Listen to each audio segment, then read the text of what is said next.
పుట్టలోన పుట్టినావే పువ్వులల్లా పెరిగినావే ఆదిశక్తి అమ్మవారువే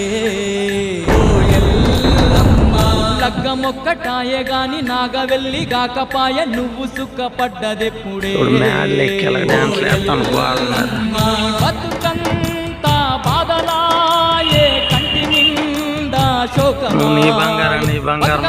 బాధలాయే కంటి నిండా శోకమాయే కన్నీళ్ళే ఏరులై పారే కలకలని కన్నీళ్ళే ఏరులై పారే ఆదుకునేవారు నీకు ఎవరు లేరమ్మో మా ఊరాలెల్లమ్మ అయిన వాళ్ళైన నిన్ను ఆదరించరమ్మో